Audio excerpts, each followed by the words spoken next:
આ છે અમારા ખેતરનો નજારો. ગુવાર ને કપાસ ને એવું છે. અને આ છે ચોળી છે, પછી શ્રાવણીઓ વાલોર કે એ છે. અને ટૂંક સમયમાં પડવાનું શરૂ થઈ જશે.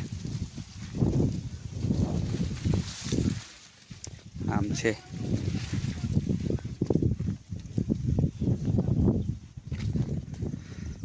ખેતરમાં આમ તો ઘણા સમય થયા આટો મારો આવ્યો, પણ મને એમ થયું કે સાલને વિડીયો ઉતારો, કારણ કે બહુ સરસ મજાનું દ્રશ્ય લાગે છે. ક્યારે ન જોયું ને એવું દ્રશ્ય લાગે. અહીંથી જો આ મંદિર પણ દેખાય છે. અહીંયા લોકો એટલે કે ફેમિલી સાથે ને દે હું તમને દેખાડું. સરસ મજાના છે રહેવા છે. ખેતીમાં ઘણી પ્રકારની વસ્તુ થાય અને બહુ મજા આવે. અહીંયા બધાય પણ આજ થોડુંક એવું શું કહેવાય, વાતાવરણ સારું છે એટલે વરાપ છે એટલે બધા નેદે છે. અહીંયા મથુરમામાં નહીં નેદે છે. અને આ ખેતર જો એકલું ખડનું ભરાઈ ગયું છે. કેવું દૃશ્ય છે તો.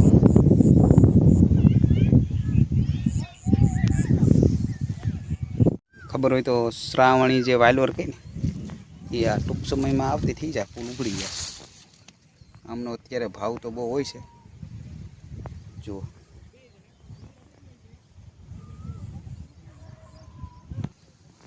જુઓ આ આપણે ડાર છે.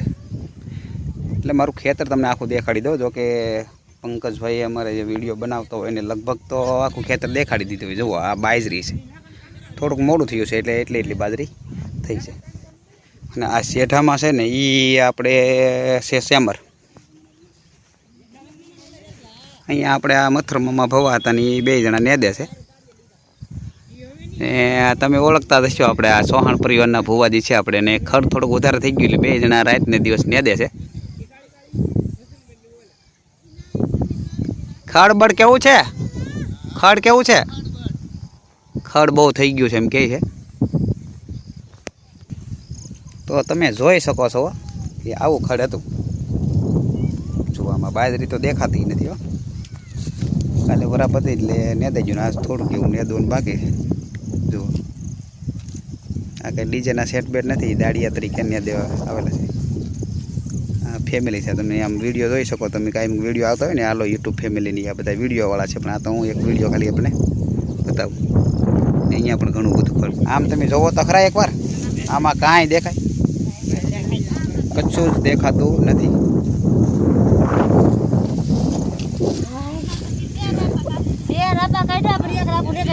મેડમ છે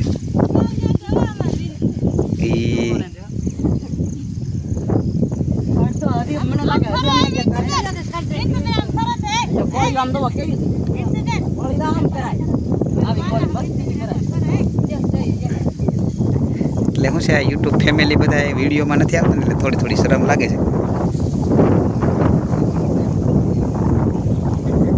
પણ છતાંય તમે જોઈ શકો છો ખેતર સરસ મજાનું. અહીંયા રીંગણા પણ હમણાં કોઈ ધડો કરતા નથી. ખાવાય તો લઈ જજો ઓળોના નાખાના. હા મેડમ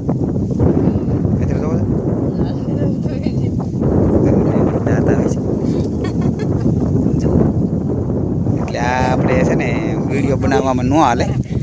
આ તો આપણે એને દેખાડીએ, બાકી વિડીયો બનાવવામાં તો ન જ હાલે. તમને હું ફાઇનલી બતાવી દઉં. આપણે આ છે રીંગણી.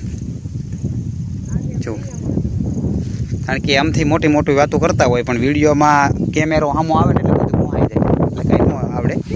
આમથી મોટી વાતો કરતા આવડા રીંગણા થઈ ગયા છે. બોલો અત્યારે કોઈ ધડો કરતું નહીં. લગભગ 10 રૂપિયાના કિલો. આપણી ઘરની રીંગણી છે. અને આમ તો લગભગ દવા વિનાના રીંગણા છે. દવા એક જ વાર નાખી, બાકી દવા બહુ નાખતા નથી આપણે. તમે જોઈ શકો છો. આજે એમ થયું કે ખેતરના નજારાનો એક વિડીયો બનાવીએ તો છે ને મારા વિડીયોને લાઇક શેર અને સબસ્ક્રાઈબ કરતા રહેજો. બરાબર. અને અહીંયા ભાઈ એક ધાબામાંથી બેઠા છે. આપણું મંદિર છે. અહીંયા આપણે ટીચી છે. ઘણા વિડીયોમાં જોતા હોય ને તો મને થોડુંક એમ થાય કે બધાને મજા આવે. ઘણું બધું બોલતા હોય ફલાણું આમ ને તેમ ને. એટલે મને એવું થયું કે આપણે એક વિડીયો બનાવી અને મજા આવે. બ્લોગ વિડીયો જોવાની વધારે મજા આવે. અને અને આપણે કાંઈ તમતાર પૈસા કમાવા નથી, પણ આપણે તો લાઇક શેર સબસ્ક્રાઈબ મળે અને મજા આવે વિડીયો. અને અમારી ફાઇનલી રત્નેશ્વર ગ્રુપની ચેનલ જે છે તે ફાઇનલી બહુ સારી એવી હાલત છે, એમાં કંઈ વાંધો નથી. તમને સહેલું એક રીંગણું દેખાડી દઉં ને પછી આપણે કંઈક વિડીયોમાં આગળ બીજું ગોતવું પડે ને, થોડોક 4-5-10 મિનિટનો વિડીયો બનાવવો પડે.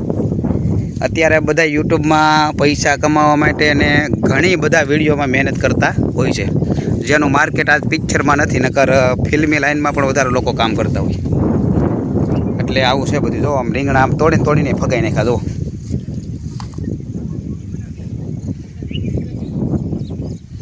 એટલે આ રીતનું છે બધું. બિના રહેજો વિડીયોમાં. મેં પહેલી વાર સાહસ કર્યો છે કે સરસ મજાનો એક વિડીયો ખેતરના નજારાનો બનાવું, બરાબર. બાકી તો ઘણા બધા વિડીયા પર આવતા હોય છે. ને અમારી રત્નેશ્વર ગ્રુપની ચેનલમાં જોવો કે આ વ્લોગમાં જોવો, વધારેમાં વધારે અમારા ધાર્મિકના વિડીયો વધારે હોય છે.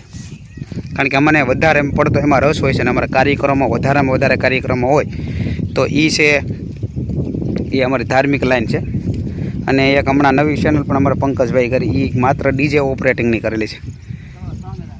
એમાં માત્ર ડીજેના સોંગ જ હોય, બરાબર. એટલે બન્યા રહેજો વિડીયો. મને હવે એવું લાગે તો શ્રાવણ માસ આવી રહ્યો છે, એટલે થોડોક કંઈક વિડીયો મૂકવાનો પ્રયત્ન કરશું, બરાબર. કારણ કે મેળા બેળા બધે આવતા હોય. બન્યા રહો વિડીયોમાં. આપણે ઘણો બધો આમ તો થઈ શીખ્યો છે. અહીંયા તારું નામ શું છે? પ્રિન્સ. જો ભાઈ શું લેવા આવ્યા? નેદવા આવી ગયા છે. બાજરી રહેતા હતા ને હવે આવી ગયા છે આમાં નેદવા. અમારે આ છે દીકરો ભાઈ. દીચુ આવ કહી દેતો દીકા.